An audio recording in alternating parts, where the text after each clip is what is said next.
jeudi 5 mars, je viens d'entendre là de suite un penseur français du nom de Bouvresse qui critiquait un autre penseur parce que ce dernier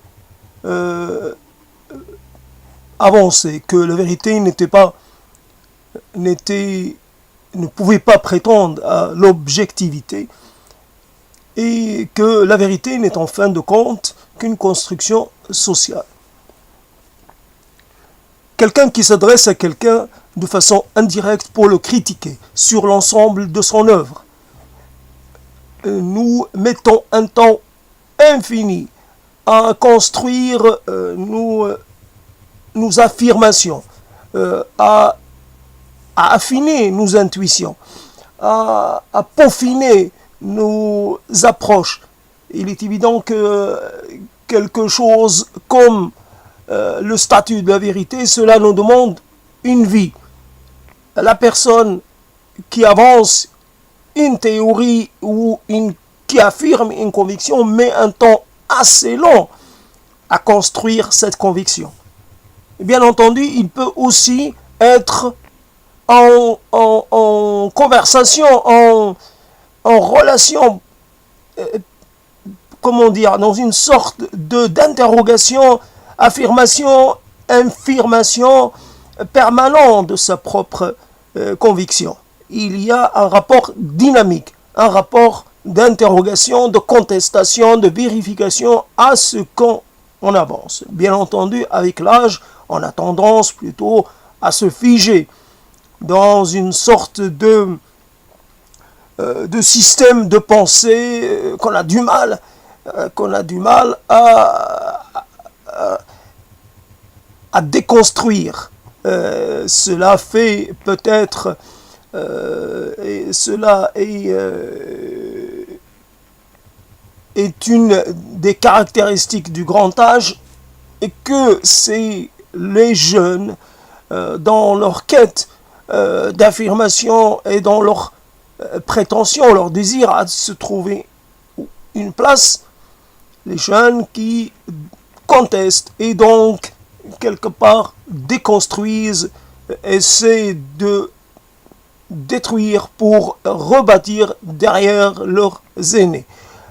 Quoi qu'il en soit, quelqu'un qu'on attaque comme ça doit pouvoir se défendre. Or, il n'est pas là, il ne peut pas se défendre. Et on peut contester tout l'ensemble de son œuvre au prétexte que celle-ci a négligé un aspect de la vérité. Bien entendu, nous sommes, et la démonstration en est flagrante, la démonstration, c'est que nous sommes tous dans la religion du climat. Et nous sommes devenus, quelque part, malgré nous, les adeptes et les fervents, où nous sommes obligés, sinon nous sommes des sortes de, comment dire, de contestataires, des sortes de, je ne trouve pas le terme, de celui qui se trouve hors de la religion. Nous sommes, en tout cas, non pas des déviants, mais je ne trouve pas le terme. Mais le terme, il est clair, il est évident. Ceux qui se situent hors du dogme, ce ne sont pas des rebelles, mais il y a un autre terme. Je ne le trouve pas, donc je ne vais pas passer mon temps à le chercher. En tout cas, il y a quelque chose qui affirme un caractère d'objectivité expérimentale. Nous pouvons expérimenter cette vérité dans plusieurs, comment dire, nous pouvons la vérifier ici ou là. Nous pouvons la constater de façon empirique ou de façon moins empirique, peut-être expérimentale. En tout cas, je ne sais pas comment on peut expérimenter cette chose-là, mais nous l'avons devant les yeux, la chose qui est là, qui est présente. Regardez cette chose-là. Regardez ce dérèglement, regardez cette anormalité. Cela confirme la validité de la théorie. On lui agrège tout ce qu'on peut pour la confirmer. Ça me rappelle cette histoire de gens qui affirment que toutes les découvertes scientifiques, ce qu'on appelle ainsi, étaient contenues dans tel ou tel livre sacré, peu importe. Ils essaient à tout prix de dire que l'atome, que la découverte de l'atome, que l'énergie atomique, que les voyages vers l'espace, les voyages dans l'espace, etc., etc., tout cela était déjà contenu dans ce texte-là, le texte qui constitue leur référence. Je ne trouve pas, moi, à mon niveau, je ne pense pas que le texte sacré ait pour vocation de parler de choses aussi terre à terre quelquefois qu'un développement, qu'une amélioration technique. Cela, après tout, le voyage dans l'espace n'est pas si utile que cela. Nous ne voyons pas l'intérêt de dépenser autant d'argent pour aller visiter les planètes proches ou moins proches. Pas d'intérêt immédiat et pas d'intérêt, on va dire, à moyen terme, mais cela fait partie des moyens, des moyens indirects de démontrer sa force. Il y avait au départ une sorte de course à la puissance, une course à quelque chose. Il y avait un jeu entre les puissances et c'était cela et rien d'autre. Après, il y a le volet militaire de la chose, toute amélioration dans le domaine spatial, dans le domaine des fusées, peut bien entendu servir aux objectifs stratégiques des militaires. Cela n'est pas et cela peut-être c'est cela qui a motivé ce qu'on appelle l'exploration spatiale et toutes ces choses-là. Après, on peut aussi perdre beaucoup d'argent à essayer d'explorer les lointaines galaxies, les lointaines espaces de ce qu'on appelle l'univers. Cela, là aussi, ça permet, je ne sais pas, de lutter contre l'ennui. Quelque part, plus on s'occupe comme on peut. Il y a des gens qu'on ne peut pas employer dans d'autres choses, alors on les emploie à observer les étoiles comme si cela allait être d'une utilité quelconque. À quoi ça nous sert de savoir que telle ou telle galaxie qui est dans un espace tellement lointain qu'on ne pourra même pas jamais pouvoir l'intégrer. Notre esprit est incapable d'intégrer cet éloignement. Nous observons des choses qui sont éloignées dans le temps et dans l'espace. Et voilà un peu la chose, donc la vérité. Donc on a concocté quelque chose qui semble mobiliser les foules. La question sociale est devenue une question secondaire, la question des inégalités, la question des conflits, la question des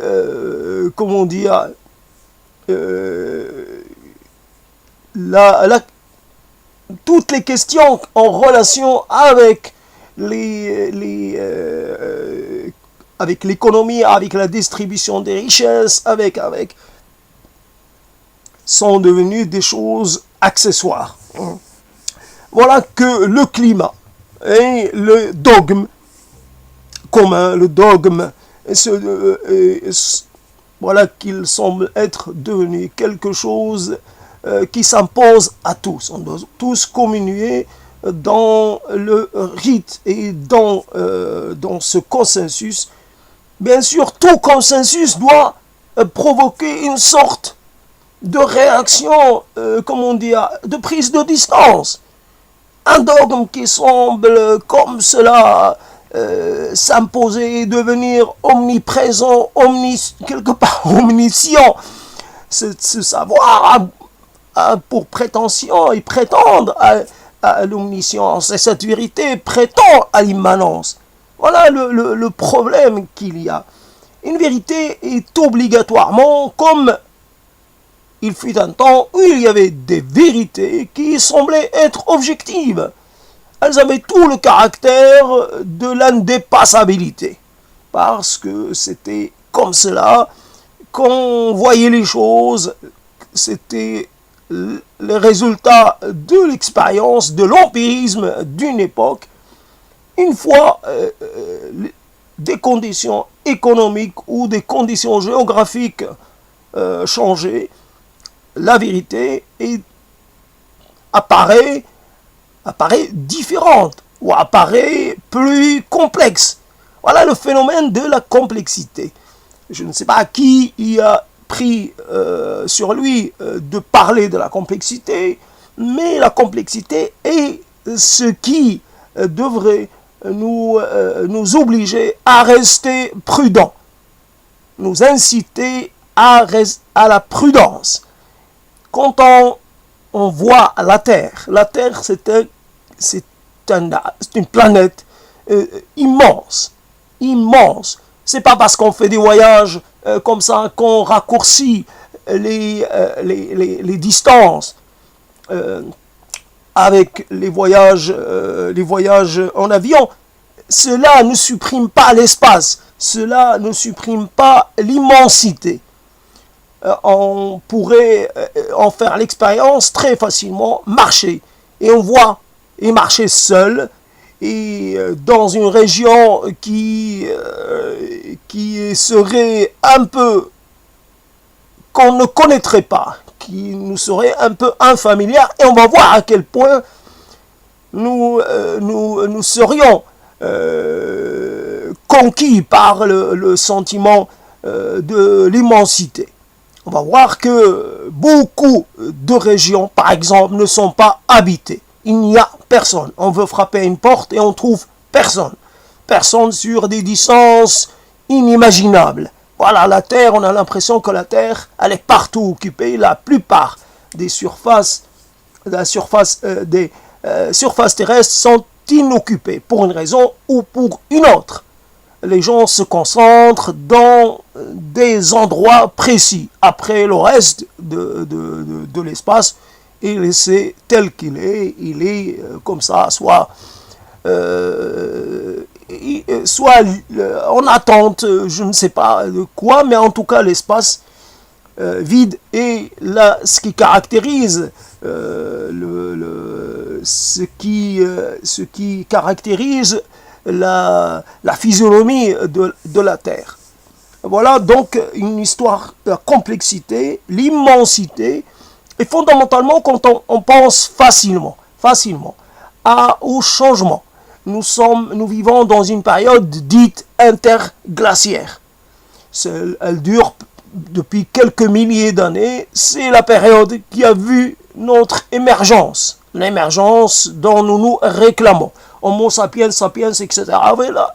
Cette période interglaciaire, elle est entre deux périodes glaciaires. Elle est destinée à se terminer. Quoi qu'il en soit, nos activités actuelles, qu'on conteste. Nous sommes trop industrieux, trop pollueurs, trop ceci, trop cela. Nous avons un impact énorme sur notre environnement.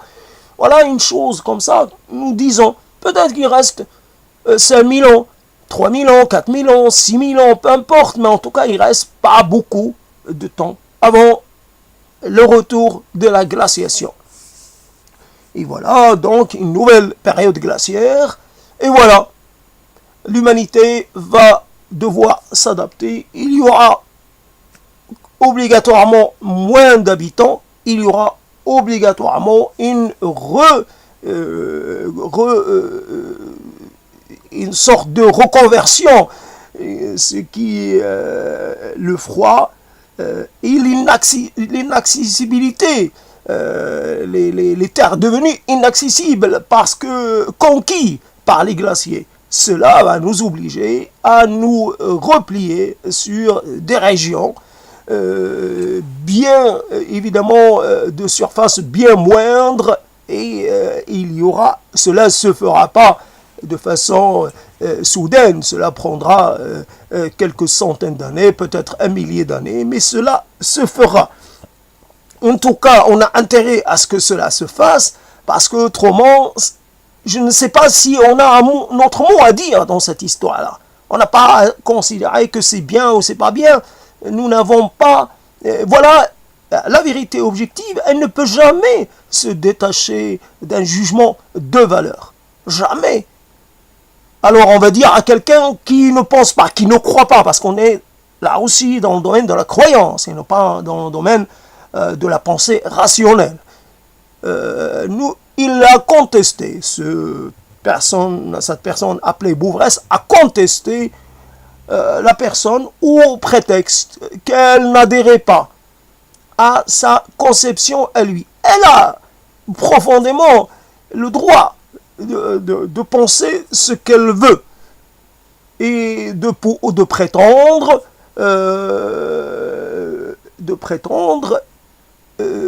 avoir raison. Là aussi, on a le droit d'avoir raison, même quand on sait qu'on a tort. On a tous les droits. Parce que cela reste dans le domaine des idées d'abord. Ce sont les idées contre les idées. Il n'y a pas il n'y a pas de conséquences. Si quelqu'un dit qu'une chose n'est pas si afférente que cela, il a le droit de le dire. Et après, de toutes les façons, voilà, retour sur ces choses complexes et qui se situent dans une temporalité longue. Voilà la question de la temporalité. Pour qu'un phénomène, certains phénomènes météorologiques ou autres, puissent se changer, s'inverser, il faut peut-être quelques centaines d'années, quelques milliers d'années. On a l'impression que la chose est devenue d'une urgence immédiate. Voilà, c'est l'immédiateté. Il faut faire ceci ou cela. Bien sûr, voilà de nouveau la notion du péché capital. Là, ce n'est plus le péché contre les consignes divines, mais c'est le péché contre la terre. Non pas seulement les générations futures, mais contre la terre, dans toute sa diversité.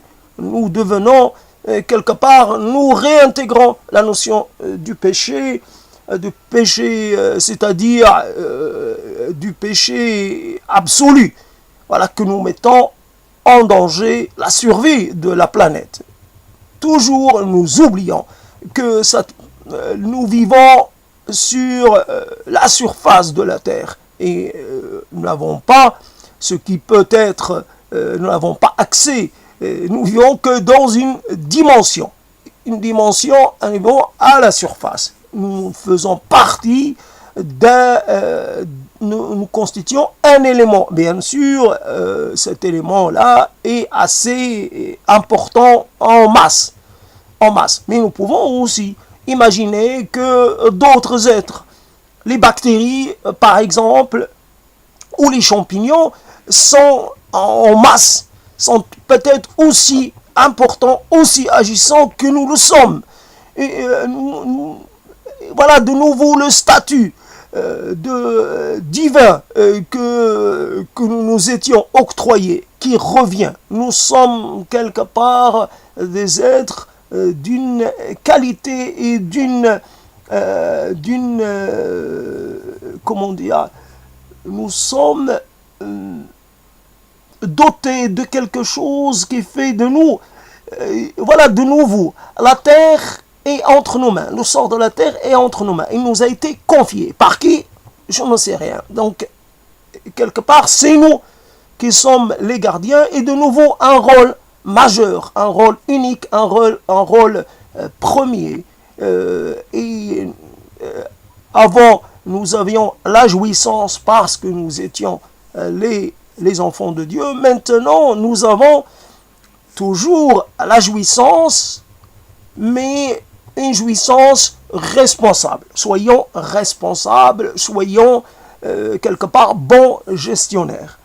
Voilà une chose qui, la vérité objective, j'ai tellement contesté la vérité parce que fondamentalement, voilà, dans la complexité. Donc les phénomènes naturels ont quelque part des cycles qui prennent un certain temps.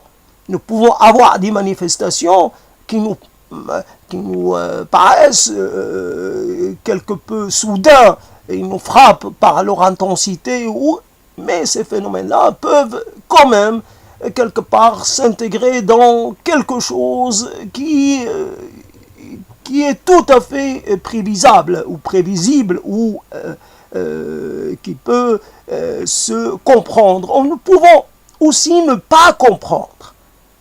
Nous pouvons ne pas comprendre. Les choses peuvent se passer devant nous et nous pouvons aussi avouer à un moment donné que nous sommes dans l'incapacité de comprendre. Voilà, quelqu'un qui dit il y a une vérité, mais cette vérité-là ne peut pas être objective. Un autre qui dit qu'il y a une vérité objective. Un autre qui dit je ne sais pas. Je ne sais pas. Malgré tout ce que je peux avancer, tout ce que je peux estimer avoir compris, malgré tout ce qu'on m'a dit et tout ce que j'ai essayé de saisir par moi-même, ben voilà, je reste un peu, je m'affirme incapable de porter un jugement, d'avancer une théorie. Et c'est peut-être la position la plus intéressante parce que elle n'exclut à rien, elle reste évidemment ouverte, elle reste en capacité d'intégrer des événements qui n'étaient pas visibles ou qui n'étaient pas apparents au premier abord. Voilà, il y a toujours une partie des choses qui nous restera inaccessible. Peut-être, si nous sommes toujours là, dans quelques siècles, des gens vont arriver, ils vont un peu avoir une approche différente des choses et voilà qu'ils vont découvrir des éléments, mais en tout cas la découverte va se poursuivre parce que la vérité est peut-être comporte des dimensions, non pas comme les poupées gigones, mais quelque chose qui, chaque vérité contient en elle-même une vérité qui est là aussi enclose dans une vérité autre, etc., etc., sans fin. Tant que nous n'avons pas, tant que nous sommes, nous demeurons quelque part dépendants, quand nous sommes dans une sorte, nous guide. Comme là maintenant, c'est parce que j'ai une réaction un peu de... Quelque part, quelqu'un prend la parole. Il y a toujours des gens à qui on confie le droit, on donne le droit de parler, de dire ce qu'ils pensent, et on les respecte pour cela, on les vénère même. Il y a une vénération. Monsieur, nous sommes honorés d'avoir la présence d'un tel, etc. Voilà quelque chose qui est à tout le moins excessif, sinon abject. En quoi un être doit-il être honoré? Nous ne vivons plus dans les temps où nous estimions qu'un être pouvait être supérieur à un autre. Chaque être est à sa manière un être respectable. Respectable dans tout ce qu'il a de plus, quelque part, de plus propre, dans tout ce qu'il partage avec la communauté, et dans tout ce qu'il a de propre. La respectabilité et l'égalité. Il n'y a pas quelqu'un qui puisse prétendre à un statut supérieur, à un statut d'homme d'honneur. Les autres, ils sont quoi? Ce sont des déshonorés de naissance et d'essence. Vous êtes par essence un être déshonorable. Vous êtes né comme cela et vous allez le rester. Dans un temps où nous luttons contre les inégalités de toutes sortes, voilà que nous en créons d'autres. Et voilà ce qui fait que quelque part je me retrouve à dire ces mots, c'est mon désir. Évidemment, j'ai le Bouvresse partout, je l'ai téléchargé à toutes les sauces, je l'ai en voix, je l'ai en écrit, je l'ai partout, mais je ne l'ai pas lu. Mais quelque part, je m'en fiche. Je m'en fiche de l'avoir pas lu. Moi, je pensais qu'il allait être, en entendant sa voix, je pensais qu'il allait être quelqu'un d'assez vieux. Et finalement, il a encore une voix assez bien claire et tout. Mais ce n'est pas le problème. Comparé à un Morin qui est mourant, bah, il y a une différence. Le Bouvresse est encore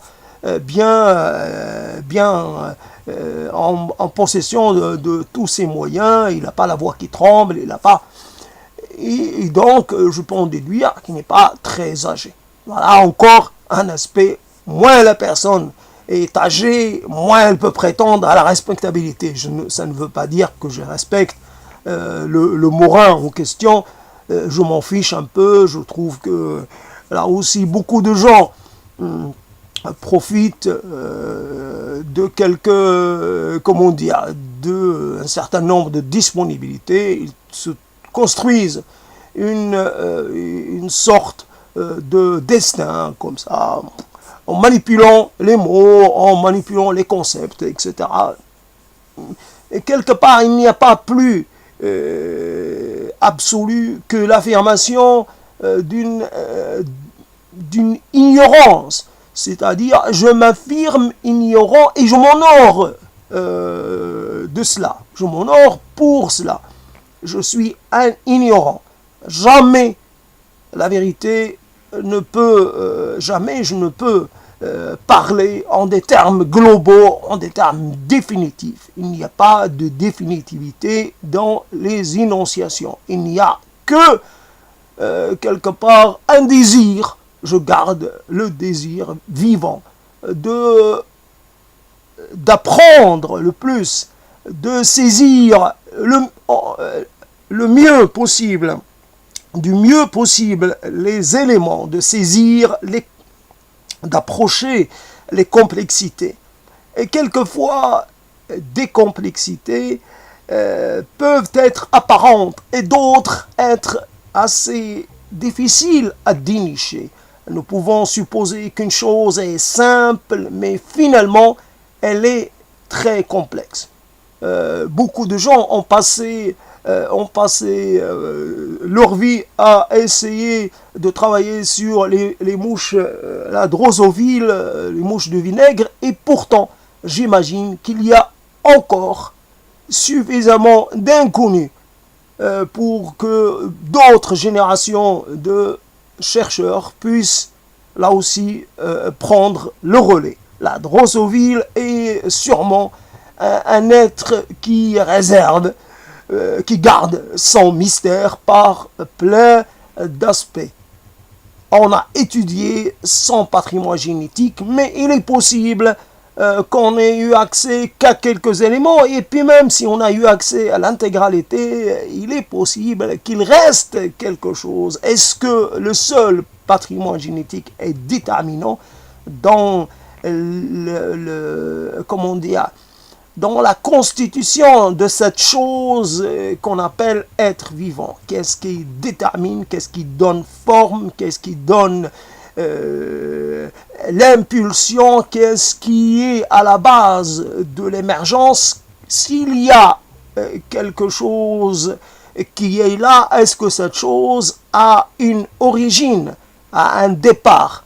Obligatoirement, avant nous avions cette cette problématique irrésolvable qui était si Dieu il est là, d'où il est sorti. Et quelque part, toute chose doit avoir une origine, un point d'émergence. Et donc, Dieu ne peut pas être né du néant. Donc, il est possible, voilà, qu'on puisse dire que là, c'est pas qu'on réinstalle Dieu dans l'affaire, c'est juste que il y a quelque chose, on va dire, oui, il y a eu des interactions physico-chimiques et ces interactions ont donné naissance à la première cellule, et etc., etc. Et là, le premier organisme monocellulaire, etc., etc. Et là aussi, on a une vision linéaire. Bien sûr, il y a eu plusieurs extinctions de masse. Bien sûr, cela est devenu évident. Il y a des preuves pour cela. Est-ce que ces preuves-là sont irréfutables ou non? Là encore, c'est une autre affaire. Mais en tout cas, on peut dire qu'il y a eu des départs qui se sont arrêtés ou qui ont eu, qui ont fait qui ont eu une durée de vie qui a été la leur. On ne peut pas dire il y a une extinction de masse, mais elle s'est produite il y a 1 milliard d'années ou 2 milliards d'années, et peut-être qu'il y a eu extinction qu'après que les organismes éteints en question aient vécu une certaine durée. Nous ne pouvons pas dire, nous ne pouvons pas savoir combien de millions d'années ou combien de milliards d'années ces organismes ont vécu avant de disparaître. Et voilà donc cette question de... Je me suis un peu noyé dans cette affaire. En tout cas, nous avons une vision linéaire de la chose. À partir du moment où le premier micro-organisme a vu le jour, l'organisme monocellulaire, il n'a cessé, etc. On ne peut pas dire, il n'a cessé d'évoluer. Et là encore, la vision de quelque chose de linéaire sans arrêt. Évoluer d'un organisme le plus simple possible vers la complexité de la première complexité, et l'organisme multicellulaire, après, c'était un mouvement, quelque part, c'est un mouvement ascensionnel sans limite, jusqu'à arriver à la merveille que nous sommes, c'est-à-dire l'être le plus accompli, le mieux abouti, celui qui a le cerveau le plus actif, l'être qui est capable de penser la totalité. Voilà encore une chose, l'être qui est capable de percevoir les rapports cachés entre les choses, l'être qui peut dire ceci est une vérité immanente et ceci il ne l'est pas, ceci elle ne l'est pas. Je peux moi juger et faire la différence. Et quelque part ceci est quelque part rendre dans mes attributions. Voilà, là aussi une sorte de divinisation de ce qu'on appelle l'être humain, divinisé, super puissancisé, et quelque part, voilà, alors que on pourrait très bien continuer à s'affirmer chercheur. Chercheur, penseur. Celui qui cherche, il ne s'arrête pas de chercher. Voilà, par définition, il est chercheur en permanence. Il arrive à des conclusions et ces conclusions sont toujours des conclusions provisoires. Comme monter une marche après l'autre. Bien entendu, là je reviens vers le linéaire, mais en tout cas, il est possible que toute la vérité, qu'elle soit objective ou subjective, là nous pouvons aussi contester la vérité subjective, ou la vérité non, ou la vérité qui est, comment dire, ou la vérité impliquée la vérité non innocente, la vérité qui, quelque part, qui est partisane. Nous pouvons affirmer qu'il peut y avoir une vérité qui affirme un caractère partisan ou qui défend une vision partielle des choses. Mais en pouvant aussi penser qu'il y a peut-être quelque chose. C'est uniquement au niveau de l'hypothèse, mais c'est cela le plus intéressant. C'est d'élaborer des hypothèses et de dire cette hypothèse-là, elle est là, on ne va même pas la vérifier. Il suffit juste de l'énoncer et c'est ça qui est intéressant. Énoncer pour le simple plaisir d'énoncer. Et pourvu que ça soit compréhensible. Et voilà. Et il est possible qu'il puisse y avoir plusieurs types de vérité.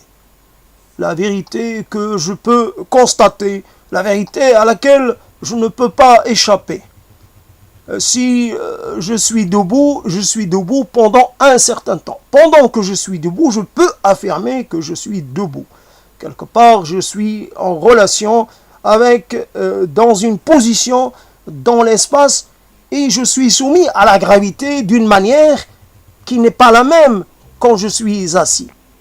Quand je suis debout, quand je me mets debout, je fais fonctionner un certain muscle, je fournis un effort différent. Là, il y a des types de vérités. Quand je commence à boire, je peux annoncer que la suite des choses va être à moins qu'il y ait un accident, mais quelque part l'eau va couler par des mécanismes, on va dire la gravité, ou par le fait qu'elle se trouve devant un vide et elle va couler, là encore peut-être la gravité, elle va couler vers le fond, là où elle va être réceptionnée, et d'une certaine façon, il y a un mouvement, et immanquablement dans beaucoup de cas, dans la majorité de cas, le mouvement de départ conduit à quelque chose, et cette chose, on peut la prévoir, on peut l'anticiper, et par le système de la répétition, nous pouvons affirmer qu'elle a acquis un statut de vérité objective, de vérité irréfutable, ou à tout le moins, évidemment, chaque fois qu'il y a quelque chose, l'absolu n'est jamais absolu de façon absolue. Il n'est que une sorte d'absolu à qui il manque quelque chose. Il manque quelques petits degrés pour qu'il puisse acquérir le caractère d'une absoluté absolue. Mais il est là avec cette chose qui lui manque. Et comme on a toujours un peu, on le dit, le manque crée peut-être, le manque est créateur. Le plein est peut-être la chose la moins intéressante.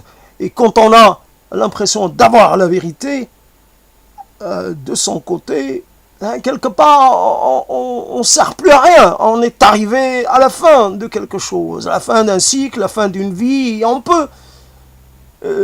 ne sert plus à rien. C'est qu'à partir du moment où on doit vivre avec un manque, avec un vide, plus ou moins grand, c'est avec des réponses non satisfaisantes, avec un désir de compléter, un désir d'affiner, un désir de mieux maîtriser.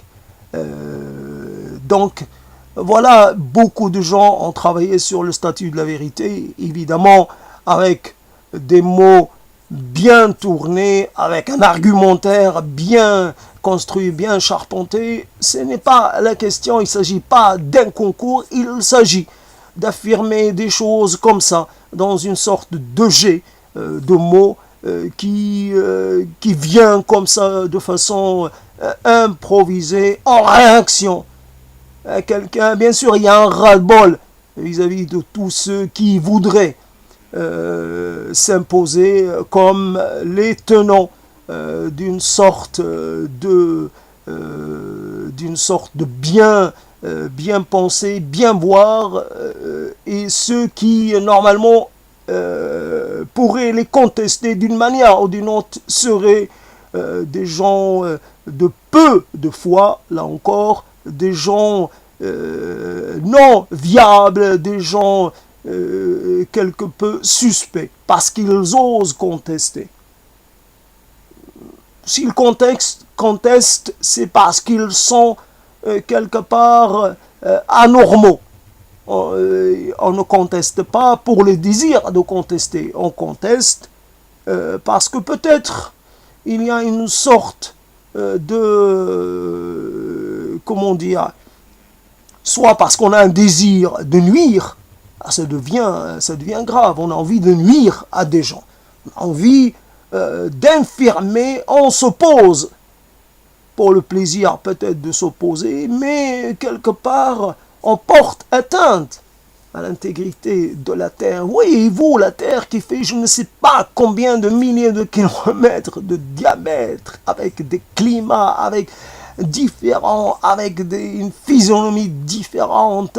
Quelqu'un qui aurait par exemple, quand on dit, voilà, qu'on mesure, on va dire, le taux de sel dans la mer va avoir une influence, et devant nous la chose, elle est là, immédiate. Voilà, les courants océaniques ont changé parce que la différence de salinité, quand moi qui ai vécu à côté de la mer, juste voisin de l'océan, et qui ai vu l'océan avancer, bien sûr je l'ai connu à un certain niveau, et puis il a avancé. Il a emporté un cimetière, il a emporté une partie d'une tour. Il y avait une tour qui était là.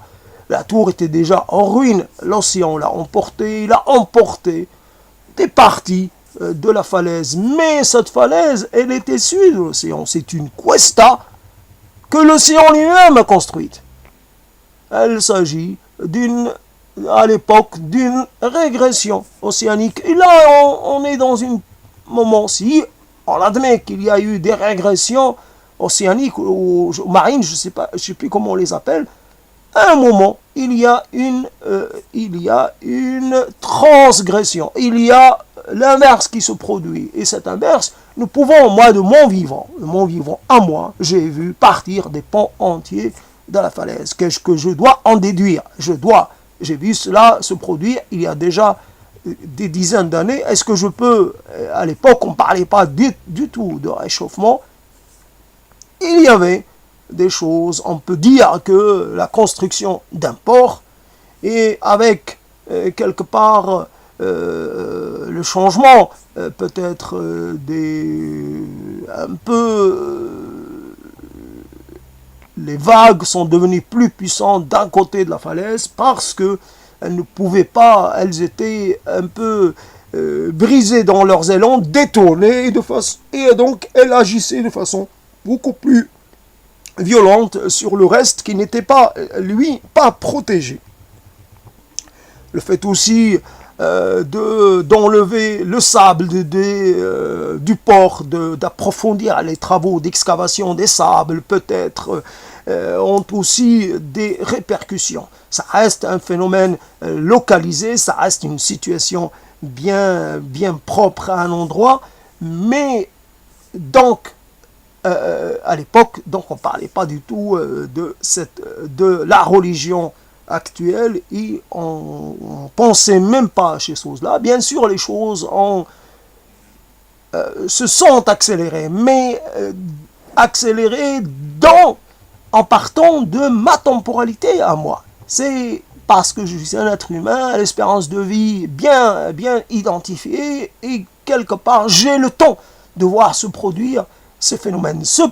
Certains phénomènes peuvent s'accélérer à certains moments et se ralentir à d'autres, et ou même s'inverser. Nous faisons partie d'un cycle qui contient des cycles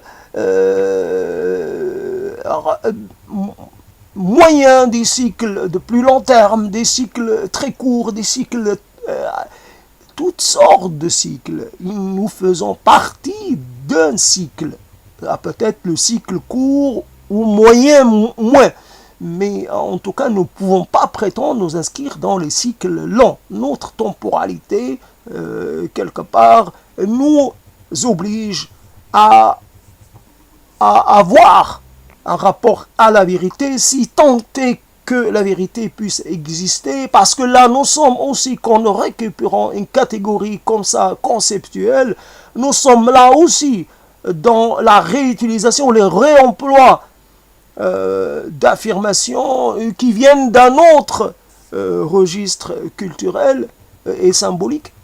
La vérité n'existe pas. Simplement, et même quand j'affirme cela, je l'affirme là aussi comme une vérité. C'est là la négation de la négation qui devient une affirmation, etc., etc.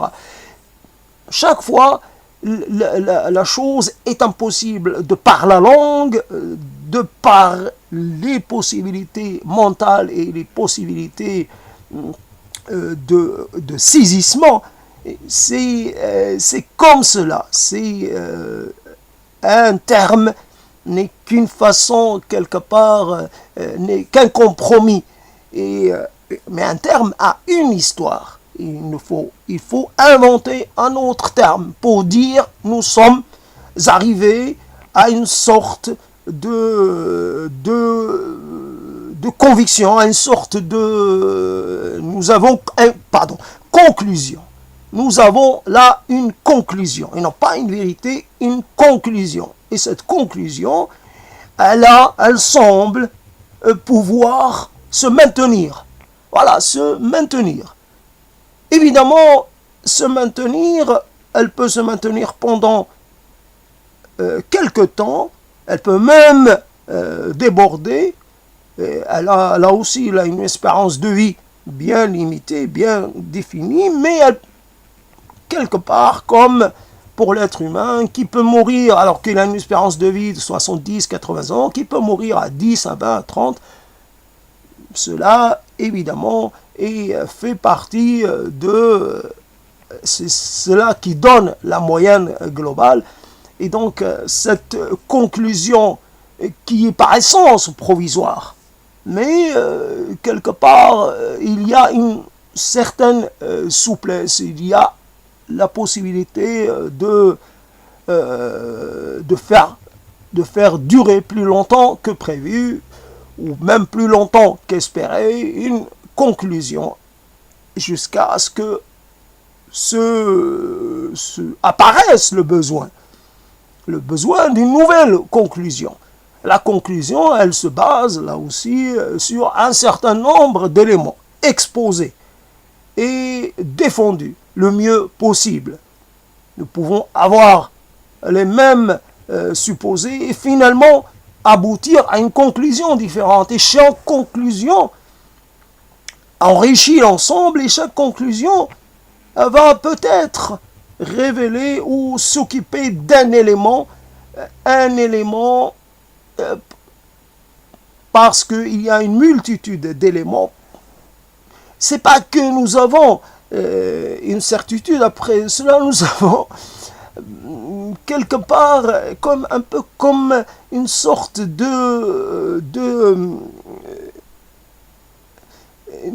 nous en faisons l'expérience, et quelquefois de façon presque irrationnelle, qu'il y a plus que ce qu'il y a, que chaque fois que nous disons il y a tant de choses, cette chose-là, elle est susceptible d'être encore plus grande, plus immense, ou alors plus complexe, ou alors plus différente. Nous pouvons dire que cette chose-là, la complexité contient comme disons par exemple l'ADN contient tant de brins, contient tant d'éléments, nous pouvons dire que la réalité complexe contient tant d'éléments, mais finalement, qu'est-ce que je voulais dire?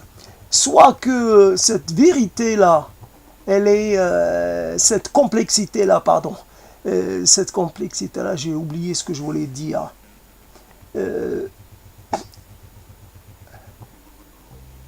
Il apparaît que malgré, voilà, que malgré le fait de mettre un certain nombre de gens dans différentes branches, à la recherche de tout et presque de n'importe quoi, et de tout, nous n'arrivons pas à avoir une idée claire de la totalité. Et donc la totalité, ce que certains appelleraient la vérité. Nous n'avons que des sortes de visions. Nous en trouverons des fenêtres et quelque part nous commençons à apercevoir des choses. Mais qui dit commencer dit que là il y a aussi la possibilité que derrière il y a aussi l'obligation d'avancer. Derrière un niveau, il y a peut-être un niveau caché. Derrière le deuxième niveau, il y a possibilité d'un troisième niveau. Et donc, la complexité que nous voyons peut être là aussi enclose dans une complexité qui lui est supérieure et peut-être là aussi une histoire d'échelle. Tout ce qui est, en fait, nous semble dans une certaine échelle, peut-être là aussi, en fait, apparaître à d'autres observateurs dans une échelle beaucoup plus petite, ce que nous appelons grand ou doté d'une certaine masse ou d'une certaine corporeité, peut finalement, tout dépend de la place et j'allais dire de l'observateur. Si l'observateur est plus grand que ce qu'il observe, évidemment il peut voir que ce qu'il observe est petit. Si il y a plus grand, encore plus grand que l'observateur premier, là on va dire, etc. Là aussi, c'est l'idée de quelque chose qui obligatoirement, comme certains parlaient du mystère de Dieu, et on peut récupérer cette chose-là et dire, oui, l'intérêt pour les choses, c'est qu'elles demeurent inaccessibles. C'est parce qu'elles sont inaccessibles qu'elles sont intéressantes. On en fait l'expérience. Il y a des choses qu'on désire et c'est l'intéressant, c'est dans le rapport que nous avons avec ce désir. Une fois que nous avons certaines choses en notre possession, nous ne savons pas quoi en faire. Il y a des gens qui, une fois en possession d'un objet, l'objet de leur rêve, s'empressent de s'en débarrasser. Voilà un peu la chose. Donc finalement, tant qu'on est dans la position de chercheur, de quêteur, de désirant, nous pouvons continuer. Et celui qui affirme qu'il est arrivé, quelqu'un qui défend ce qu'il appelle la vérité objective, on va dire quoi? Et lui, il va mourir. Ça, c'est objectif. Ça, c'est quelque part un fait affirmé, un fait évident. Mais est-ce que il a pensé à plus tard, à la postérité? Est-ce qu'il pense que ce qu'il avance a des chances de pouvoir résister à la loi du temps? Quelque part, ce qui est, même les métaux les plus résistants, toutes les choses, même les roches les plus résistantes finissent par s'éroder. Bien sûr, nous avons des choses qui prouvent un peu, qui indiquent que ce cycle-là peut être très long. Nous avons quelques survivances, ici ou là, qui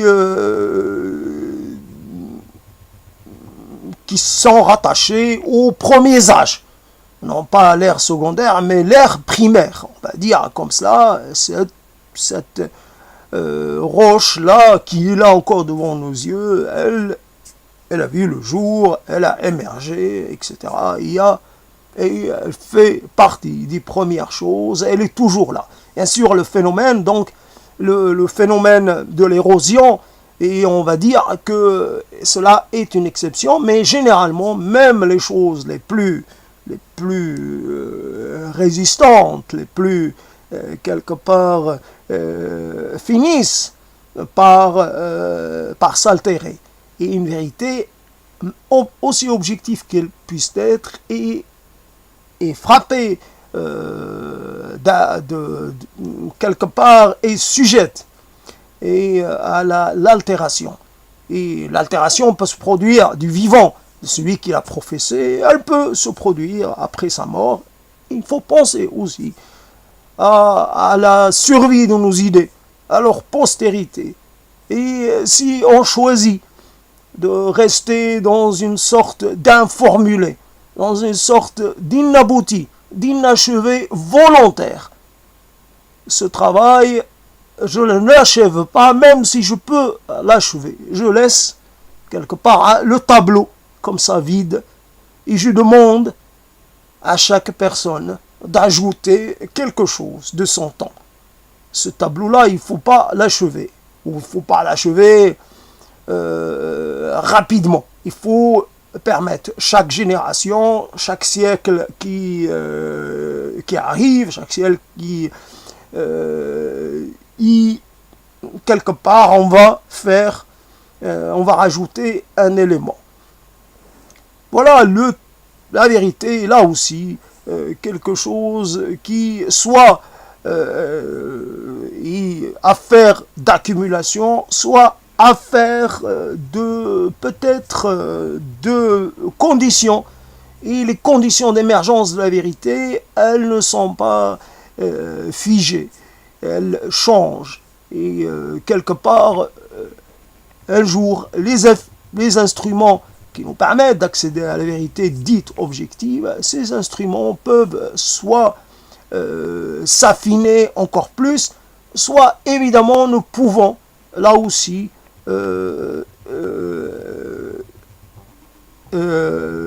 concevoir d'autres instruments totalement différents de ceux que nous avions par le passé.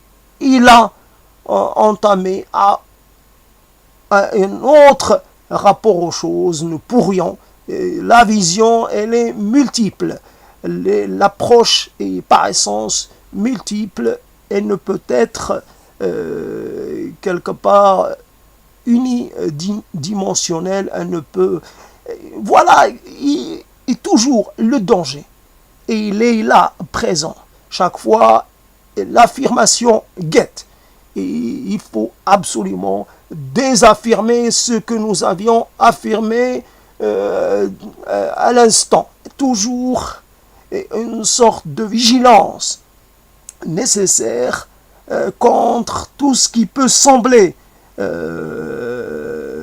comme tout ce qui peut sembler pencher vers le stable et une instabilité, c'est instabilité et quelque part précarité.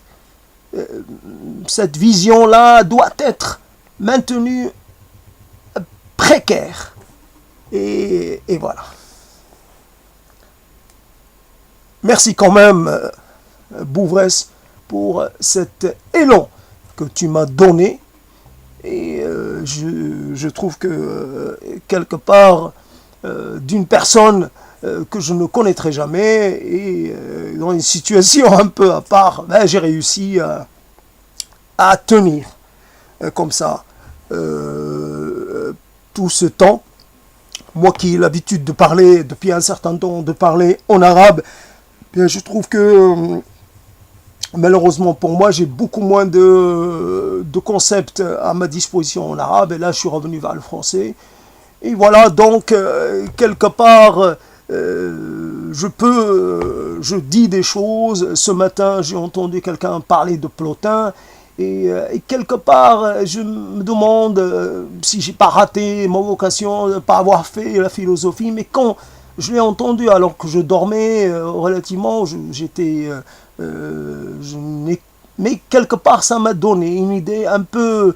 Il y avait trop de choses. C'était assez confus, c'était pas très, très clair.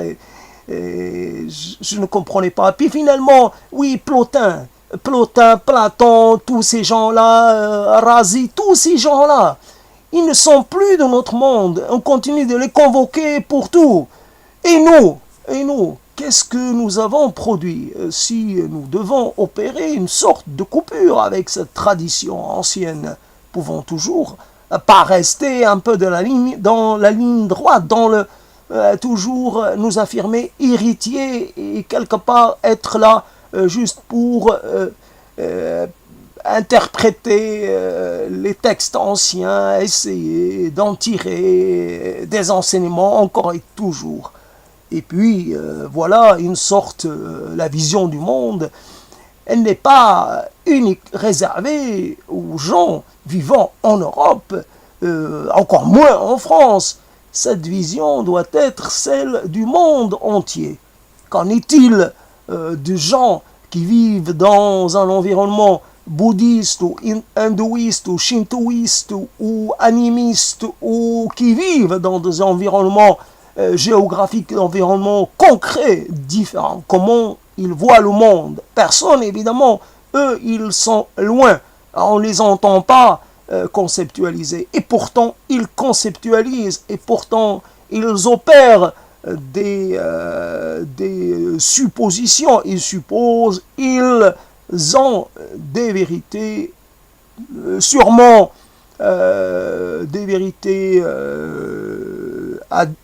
au caractère très variable et au statut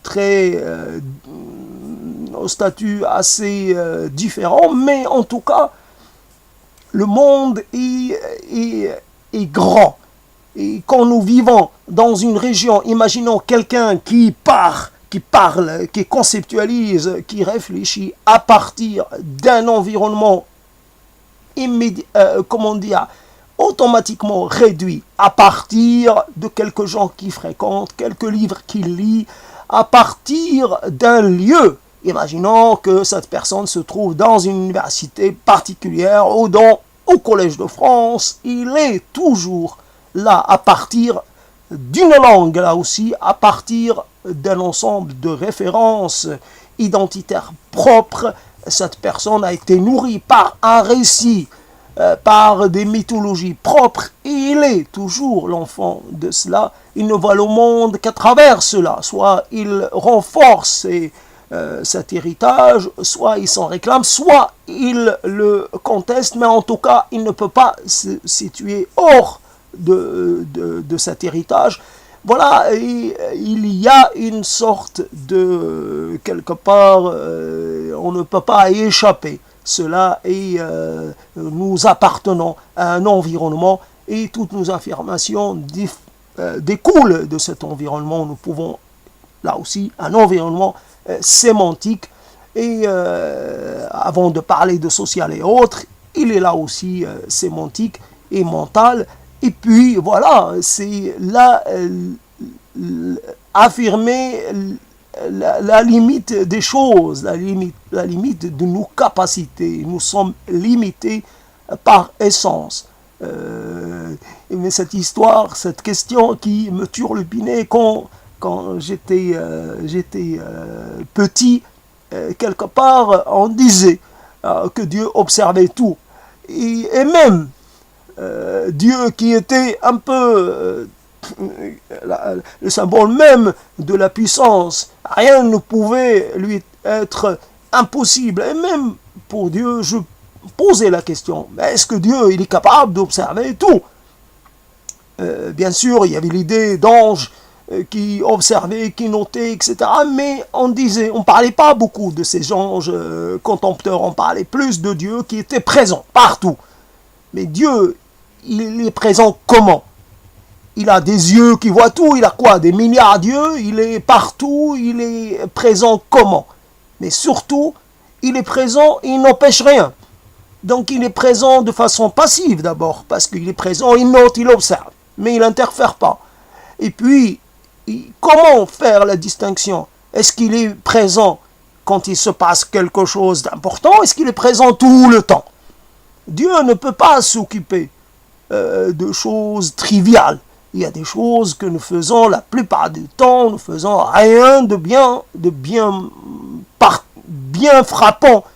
Même quand nous commettons des péchés, mais la plupart du temps, c'est pas grand-chose. Ça mérite même pas d'être consigné. Quelque part, oui, voilà un peu la chose. Oui, et c'est là la question. Même Dieu a été quelque part ça. Alors, ne parlons pas, et bien entendu, nous savons ce qu'est Dieu depuis le temps.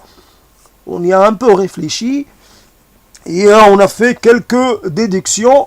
C'est pas le moment, ce n'est pas le lieu de les exposer, mais en tout cas, il y a, alors l'être humain, il est quelque part l'exemple de la limitativité par excellence. Il est limité. Que ces paroles ont été produites sous l'effet non pas d'un produit chimique quelconque, externe, mais sous l'effet de quelque chose d'interne qu'une parole a provoqué. Une réaction. Et c'est parce que il y a eu tout comment dire, toute une élaboration physico-chimique que j'ai pu tenir aussi longtemps et garder l'envie de parler, garder la capacité de dire, même si évidemment j'ai dû faire quelques erreurs ou quelques... évidemment ce propos ne prétend à rien. Prétend à rien. Voilà, prétend à rien. Donc je m'attends à tout. Et quand on prétend à rien, on n'a rien. Là aussi on peut avoir rien. Et c'est ça l'aboutissement. Il n'y a rien qui est attendu ou qui est désiré, et même si quelque chose se produisait à partir de ce produit, je m'en fiche, à partir de ce propos, je m'en fiche, je n'attends rien et je ne veux rien, voilà, quelque part, sauf que ce propos n'aurait pas existé si je n'avais pas rencontré ces mots, la vérité objective d'un certain Bouvresse. Voilà, simplement. Et puis, ça a rencontré à un moment où j'avais pris du café, où j'avais quelque chose dans le ventre, et voilà, c'est l'effet. C'est quelque chose, on va dire, de totalement, non pas artificiel, mais dépendant de tellement de choses. Et voilà, notre langue et aussi nos mots sont aussi dépendants d'un certain état physique, psychique et tout ce qu'on veut. Bien entendu, il y a la répétition, mais rien que dans le ton du propos, il y a le témoignage, il y a l'illustration d'une sorte d'état. Voilà, et donc, voilà, un état particulier. Et voilà.